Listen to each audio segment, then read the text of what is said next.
Have you ever wondered if it's actually possible to create the marriage of your dreams? On today's episode, Liz and I chat with Kyle Barth about the foundation of healthy relationships, trust, boundaries, and even obstacles that get in the way. Kyle Barth is a licensed marriage and family therapist and the founder of Impactful Counseling, which provides therapy for individuals, couples, and families in person in Lehi and Kaysville, Utah, and online throughout Utah.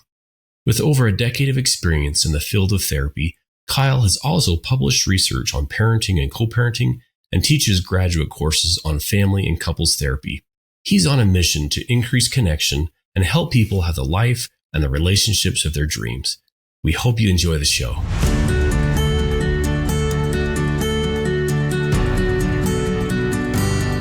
Hey friends, welcome to another episode of Stronger Marriage Connection podcast. I'm Dr. Dave here at Utah State University alongside Dr. Liz Hell, our clinical psychologist and marriage family therapist. We are aiming to bring you the best we have in research and resources and tips and tools to help you create the marriage of your dreams.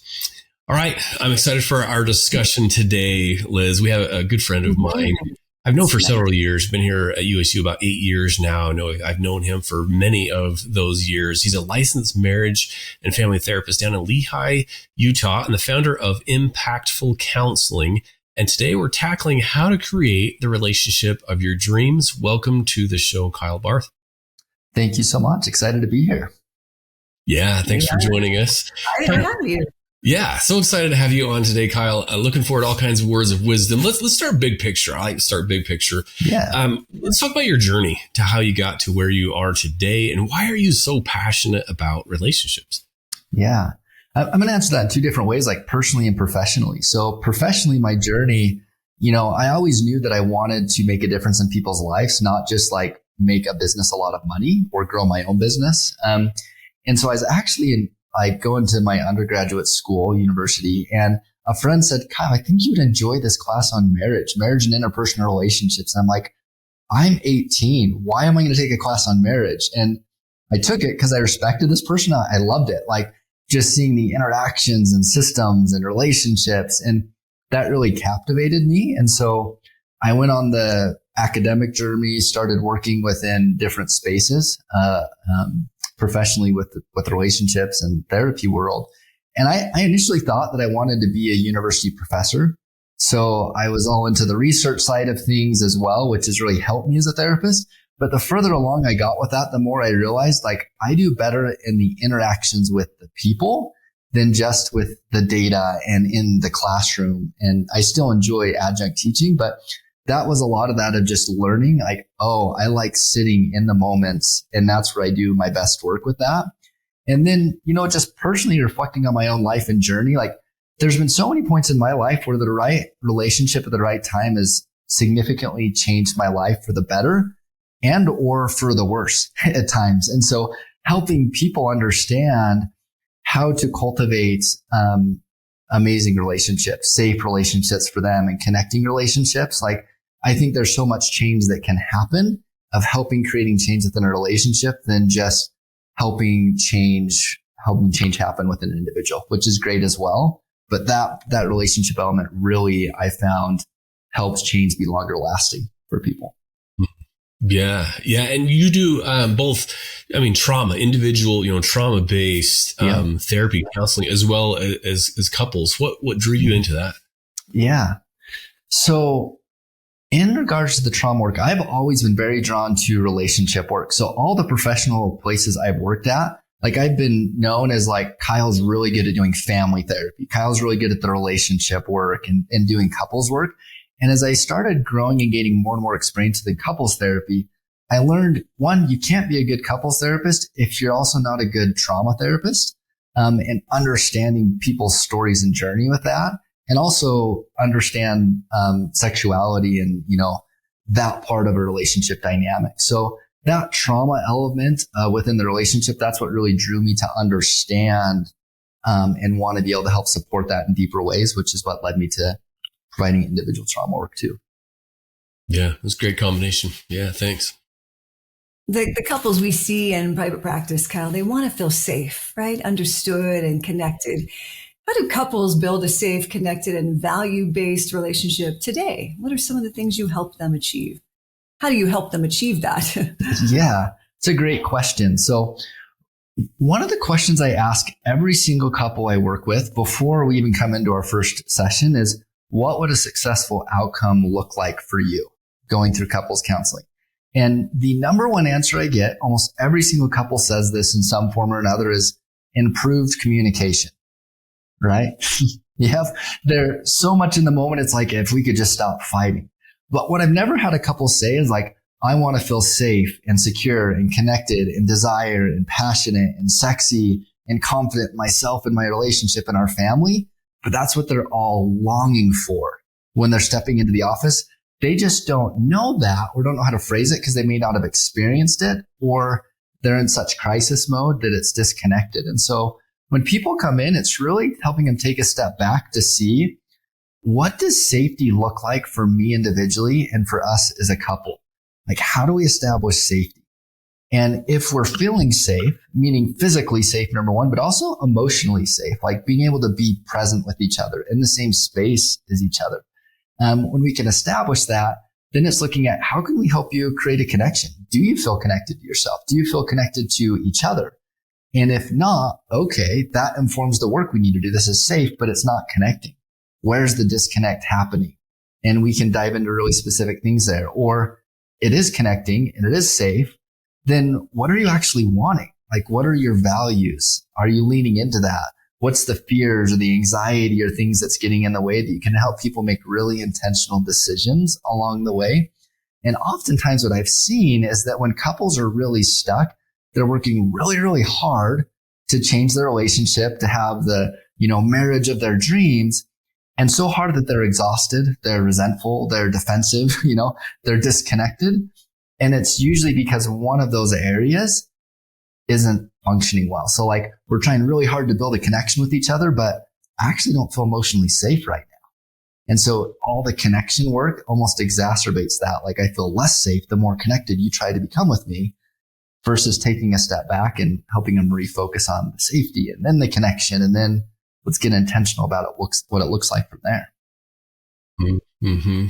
Well, Kyle, I love that you're talking about more than just communication. I hear that too in relationship education. It's good. The number one problem is communication. And I just feel like beneath that, there's these deep unmet needs. You don't want to communicate with someone you don't feel you safe with, or feel like you're vulnerable to open it up. And so communication may be easy to say, but I think I agree with you. It's often things that are deeper.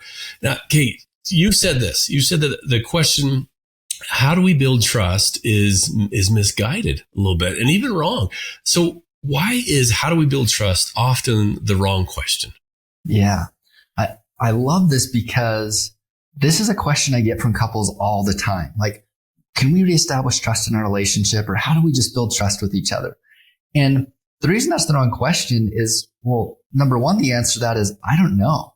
Maybe you'll be able to rebuild trust. Maybe you won't. That's not up to me. Like, are you going to each be able to do your own individual work? Are you going to be able to heal? Are things going to be able to change within the relationship? But the question that they're not asking is what is actually happening, is that, how do you create safety within your relationship? Because if you're saying, I don't trust you, what that tells me is, well, your nervous system is probably in fight or flight mode, freeze, fawning, people pleasing, right? And so you don't build trust in that scenario because you're not safe. And there may be valid reasons why you're not feeling emotionally safe. There's been betrayal, there's addiction, there's unresolved trauma that's there. So you don't trust. Your body's trying to protect you, and maybe it's responding to what's happening in the moment or in the past. But we have to look at, how can we help you reestablish safety for yourself personally and then within your relationship? Because trust isn't something that's just like given. It's a choice that can be made, sure, but the body doesn't make a choice to trust people. Our nervous system doesn't make a choice to trust people. That's built through a changed pattern and behaviors and interactions that are sustained over a long period of time. That creates a foundation for trust.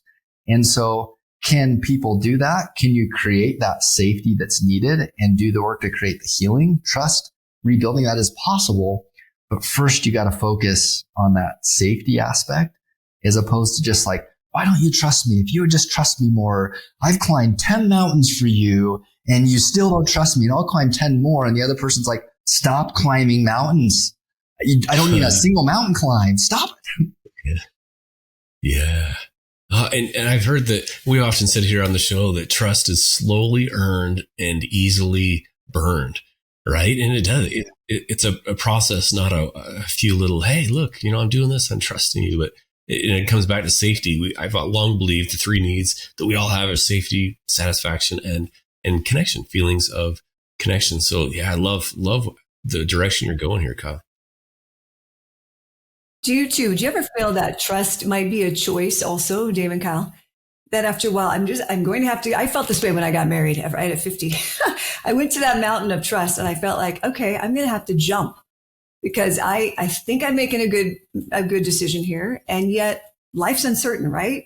There are no guarantees. And I felt like I had to jump up that mountain of trust, know that there was going to be that safety net. If ideally my marriage to Ben, but if that was going to cave through that net, there would be my next net, right? My faith, my family, my God, my people to catch me. Do you know what I mean by that? Sometimes do you think there is that element of, I need to trust self too?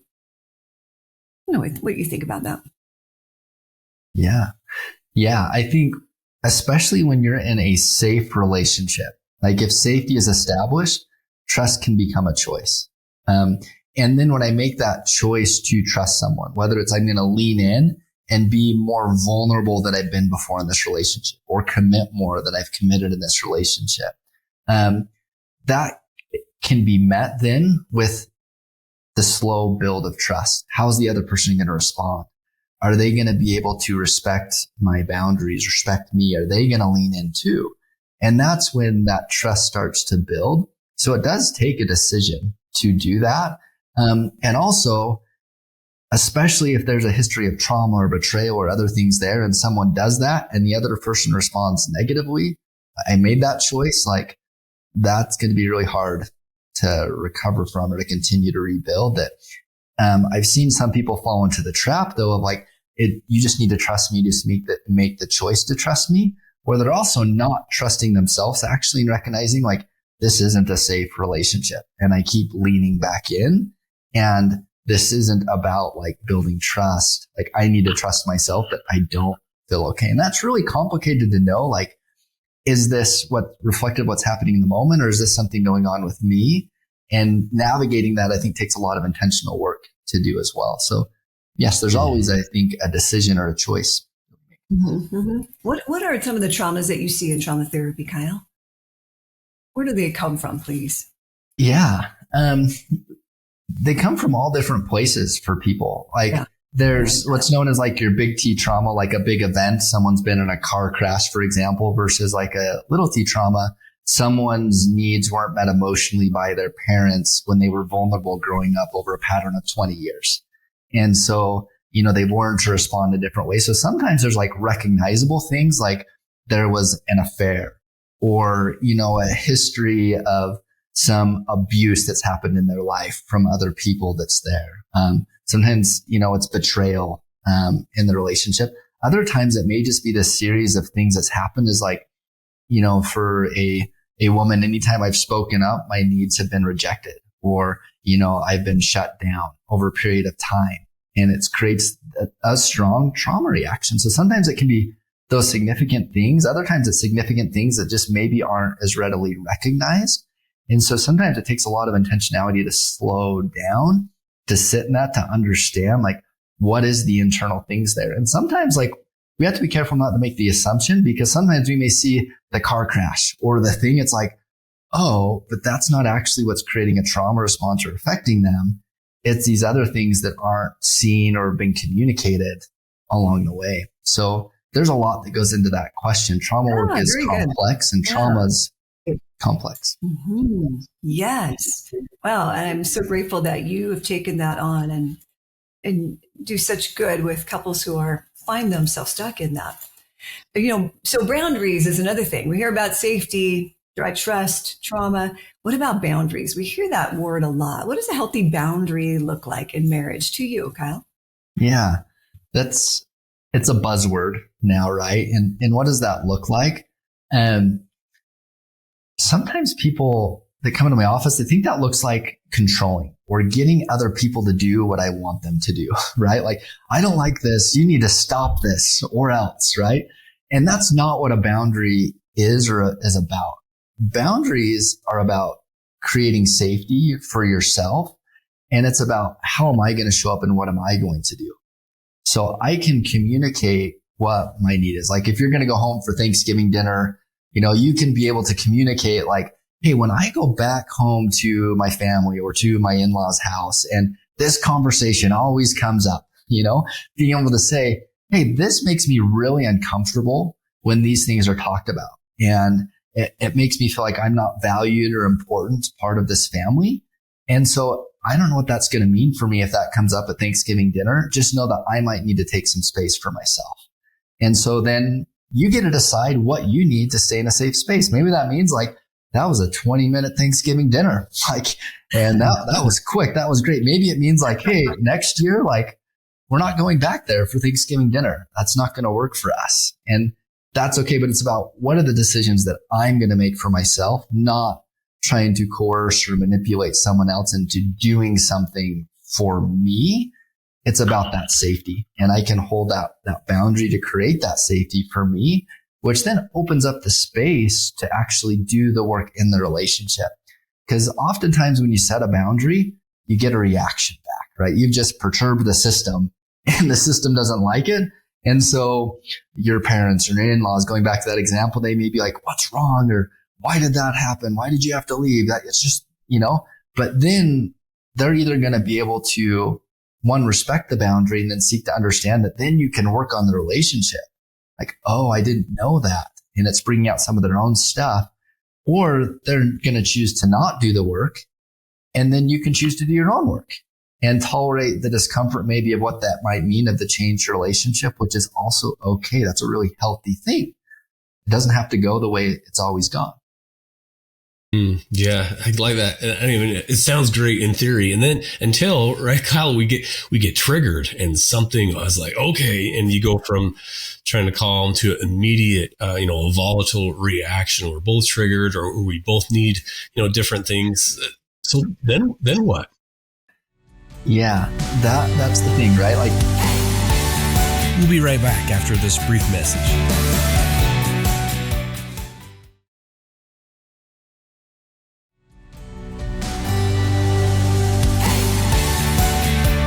And we're back. Well, let's dive right in. Yeah, I like that. I mean, it sounds great in theory. And then until, right, Kyle, we get triggered and something, I was like, okay. And you go from trying to calm to immediate, a volatile reaction. We're both triggered or we both need, different things. So then what? Yeah, that's the thing, right? Like couples can be sitting in my office. I see this all the time. Especially when there is a trauma history or, there's, for example, maybe there's been an affair in the relationship and the couple's done all the work to work through this, but outside they're still getting triggered. And so they can be sitting in my room and saying the right things and hearing the reflections back and talking with each other and being like, this makes so much sense. Like when we just say it this way, we both feel cared for and loved. But like last week, when we were in the moment and you used that tone with me, it felt like World War III, right? Like in our relationship of man, and just the boundary back or the question. Now you're both triggered. Both of your nervous systems are activated. And at that point, many times anything that you say or do is not going to work or go well in the moment. And so slowing down the interaction, regulating your own body, your own emotions, being able to just be present and own what's happening for me, own my own emotions, own my own thoughts, and take space. That's what can be very impactful and helpful in those moments.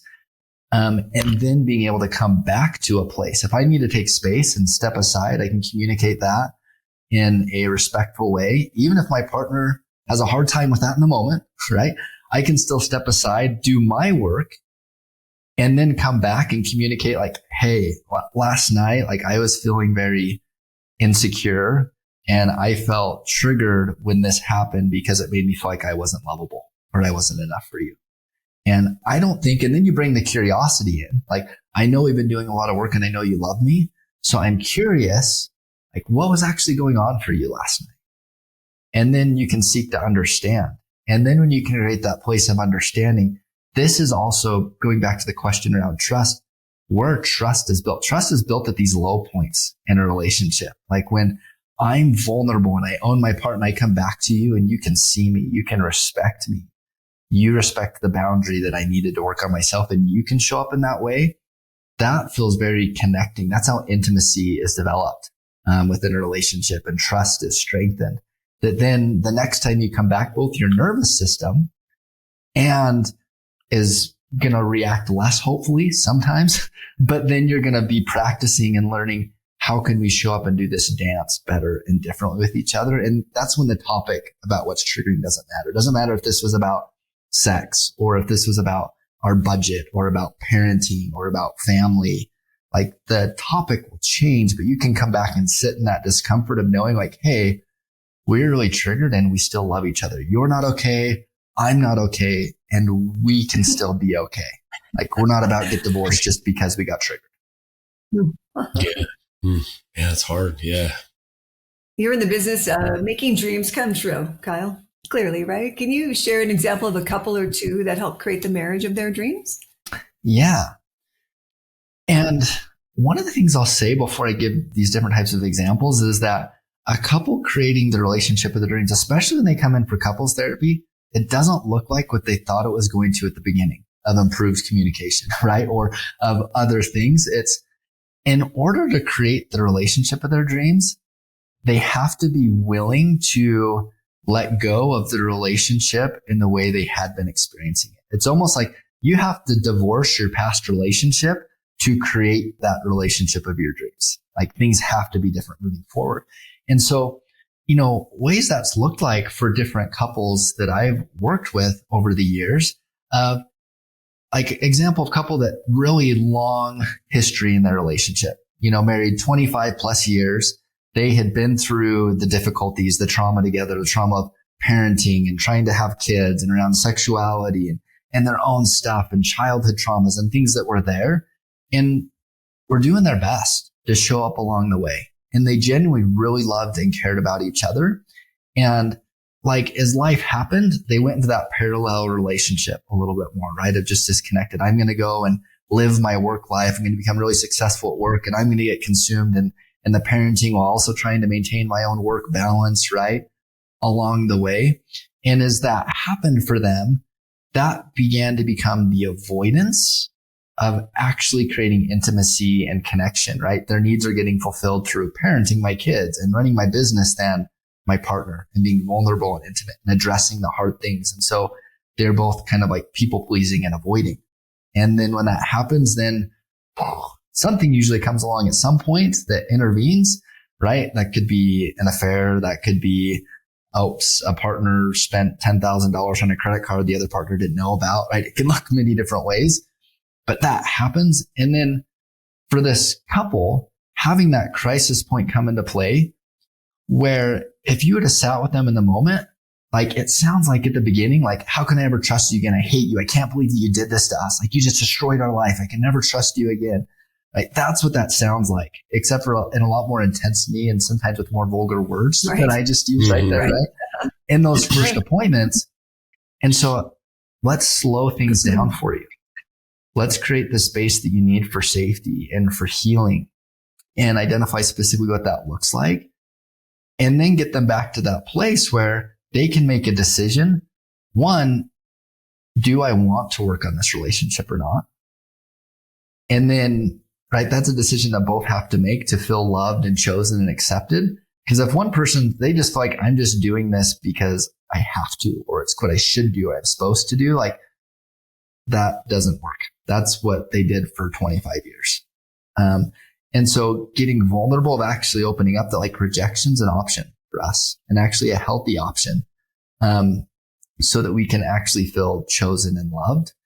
And then being able to do do their own individual work. So working on their past traumas, working through the betrayal and the trauma that's there, learning how to reconnect with each other, learning how to work through the triggers and responses that's there. So going through that process for this couple, for them, years later down the road, it's a different timeline for every couple, but for them at the point where not only do they have the love in their relationship that they had before the betrayal that was there, but they're also working on things that they never worked on before. And so the relationship of their dreams, it's not this picturesque, like Hollywood movie of everything's unicorns and rainbows and this is awesome. It's actually like we love each other so much and we're so secure in ourselves and confident now that we can have really hard conversations with each other, that I can tell you what I want and what I long for on a deep level and understand that you may not want the same thing. And I don't have to run and I don't have to try to fix that for you, that now we can make these intentional decisions.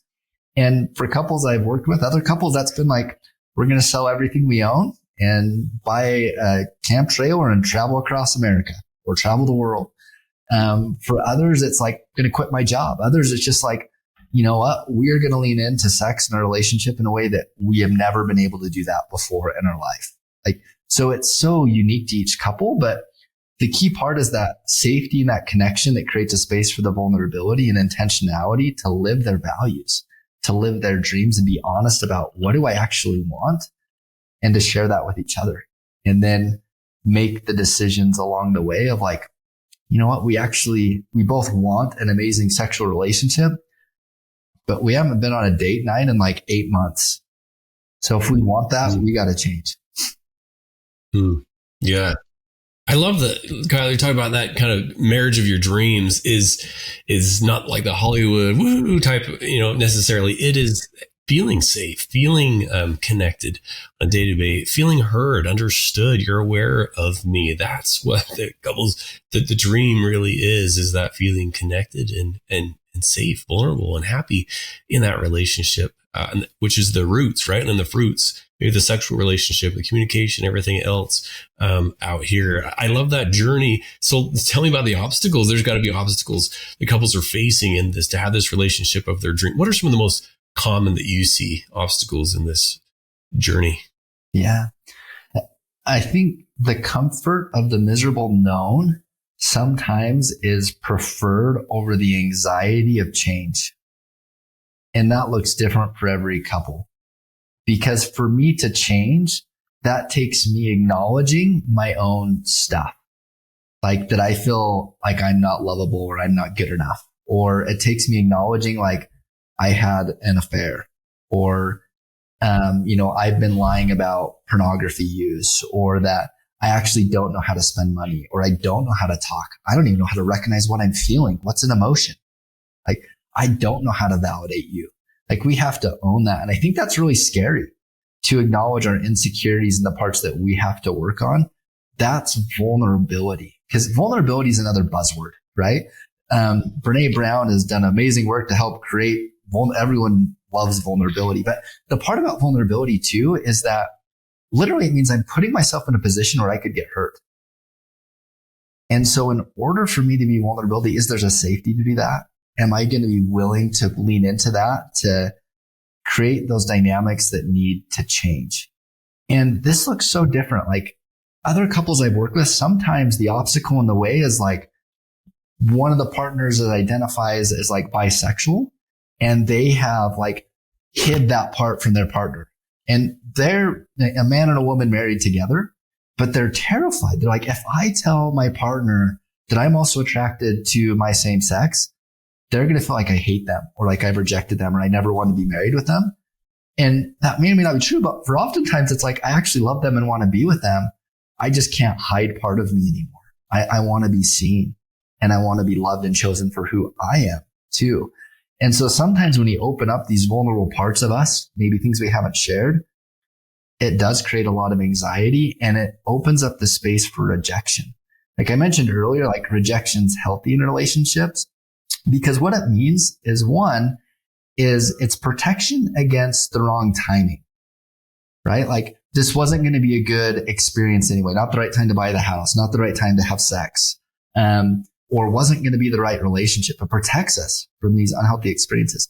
The other thing is that it communicates like this wasn't going to work out anyway, right? If it's a relationship initially, like we have to be willing to be rejected to have a secure relationship. And the reason that it hurts, like I think sometimes people avoid rejection because it does hurt. It brings so many emotions, and that's valid. It hurts. That's evidence that you love your partner, that you're capable of loving, that you are capable of experiencing love and a relationship at a deep and passionate level. And how amazing that is. Like when even looking within a marriage, like if your partner says no to sex and they feel rejected and they're hurt, like that means they really love you and they really care about you and they want to be there with you. And how amazing it is on the other side that your partner would protect you and say, this isn't the right time for this. I'm not going to do something just because I should or because I'm supposed to. It's because I think you want. I want to have the right relationship with you because I love you that much. Like that creates change, but that creates discomfort. You have to lean into discomfort instead of the comfort of that miserable known. I care too much about you to not be honest with you about this, right? Exactly. Yeah, I think that's really lovely. And it's kind of similar to what we were talking about even before about what we both kind of request of our couples, what we both want regarding that transparency and back and forth, the honesty between therapist and couple and therapist. And what were you saying? What is the one question you ask your couples most often? What do you like to ask them? Oh, I think it was in the second session. What's that question again, please? Yeah. Kind of like what was your experience in the first appointment? Both of me together. How did you experience this? Because that opens up the door to start working on a relationship, the therapy relationship, which that has to be there to work on the marriage or the couple relationship. Yeah. That rejection. I mean, it can go both ways. That's just fascinating. I love that. How powerful it is in that session. It's like no other place I'd rather be, Kyle, in the work that I do. You probably feel the same way. Tell us a bit about your practice, Impactful Counseling. What a great name. What do you offer and where can listeners go to find out more about you and your services? Yeah, thanks. So I have an in-person office that's in Lehi, Utah, and one that's in Kaysville, Utah as well. And then do teletherapy online. You can go to impactfulcounseling.com to go and learn more about my work and just see the things that I do there. And that is all centered around, couples work, couples therapy, relationship work, and then as well, the trauma work too. That's great, Kyle. We'll put those in our show notes for our listeners with links as well. You can find out more about Kyle and his Impactful Counseling. Kyle, we'd like to ask all of our guests before we let you go a couple questions. The first one is, what do you think is the key to a stronger marriage connection? Yeah. There's so many keys to that, but I think being able to be honest with yourself first and really look at how do I create safety for myself and for a relationship, number one.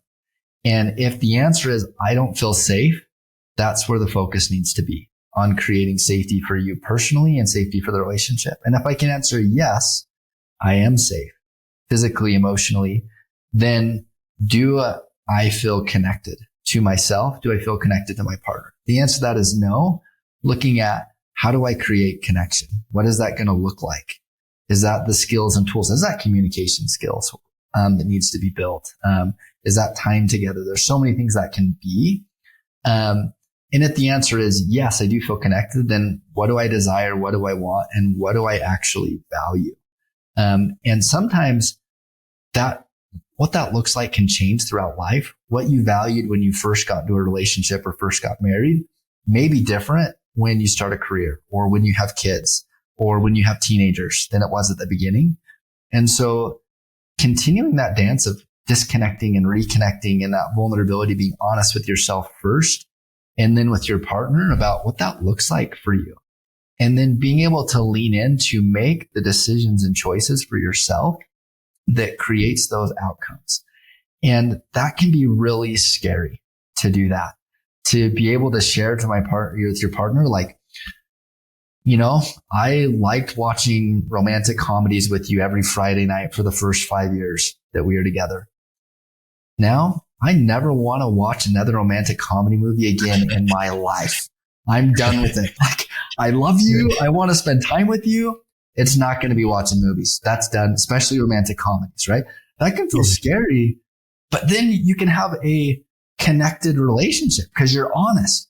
You're not like keeping things inside internally and then judging my partner off of that and resenting them because I have to sit and watch this show, but they don't even know you're making decisions and choices for them.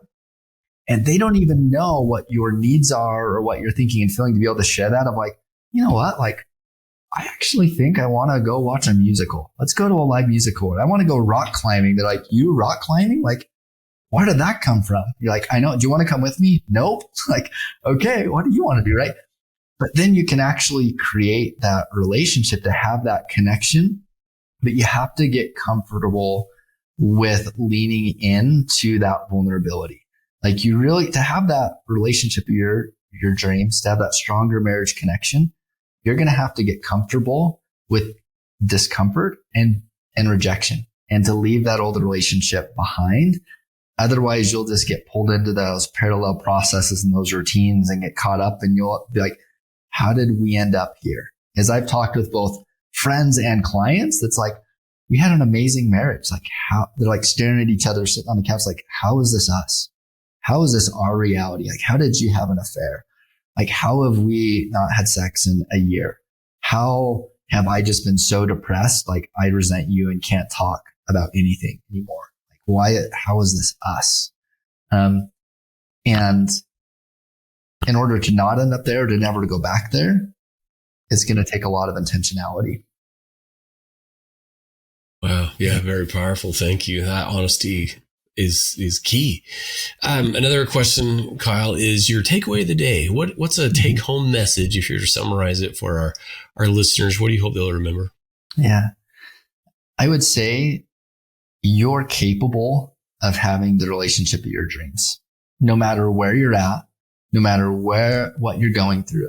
I don't care if you're 60 years old and you've never been married or never in a long-term relationship, or if you've been divorced 3 times, if you're a single parent, no matter where you're at, you're capable of having that relationship of your dreams. It may not look like what you thought earlier in your life or maybe even in this moment, but it can very much be a reality for you in your life. It's probably just not going to look like what you think, and it may cost you the relationship that you had before, or cost you the way that you've been going about things in your life now to create that. Change will have to happen, but you are capable of having that. Yeah, I love it. Yeah, thank you, Kyle. Liz, what about you? What's your takeaway today? Kyle, you instill such hope in us that we can change, right? You said, I think earlier you even said maybe kind of divorce some of those previous patterns. Did I get that right? Yeah. Mm-hmm. In order to try on something new. And we're always changing, right? I think that's really great. Sometimes we'll talk about marriage 2.0, or I've even had couples say, this is marriage 10.0, Liz, not 2.0. Yeah. Because we are always changing. And I think we have to be willing to let go of some of those patterns. I love that. We're changing just as we're sitting here, right? Our internal bodies and organs. So we're just part of that process. And we need to be willing to do that literally, intentionally, as you say, in marriage. I love that. What about you, Dave? What's our greatest takeaway today in our interview with Kyle Barth? Yeah, Kyle, thank you again for coming on. I appreciate the insights and the just the different ways of thinking. One of the things that stood out to me as far as ways of thinking is the kind of the marriage of your dreams. Liz and I talk about creating that marriage of your dreams, and what is that really for each couple? In my mind, when I hear that, the fairy tale, I think the Disney ending and the music's playing and they're dancing and everyone's focus is on them, and but that's not quite reality, right? I think the marriage of my dreams is feeling safe and happy and connected, having her be my best friend by my side through the ups and the downs. That's what I really want and long for. So I appreciate that perspective. Thank you. Mm-hmm. Yeah, you're welcome. Kyle, this has been awesome. Thank you so much again for coming on. We sure appreciate your time and insights. Thanks for sharing them with us today. Yeah, and remember, it's the small and simple changes that create a stronger marriage connection. See you next time. We'll see you. Thanks for joining us today. Hey, do us a favor and take a few minutes to subscribe to our podcast and the Utah Marriage Commission YouTube channel, where you can watch this and every episode of the show. When you hit the like button and leave a comment, your feedback helps us improve the show. And don't forget to share this episode with a friend. You can also follow and connect with us on Instagram at Stronger Marriage Life and on Facebook at Stronger Marriage. Be sure to share with us what topics you want us to explore or what you loved about today's episode. If you want even more resources to improve your relationship connection, visit our website at strongermarriage.org, where you'll find free workshops, webinars, relationship surveys, and more. Each episode of Stronger Marriage Connection is hosted and sponsored by the Utah Marriage Commission at Utah State University. And finally, a big thanks to our producers Rex Polanis and Alexis Alcott and the team at Utah State University. And you, our audience, you make this show possible.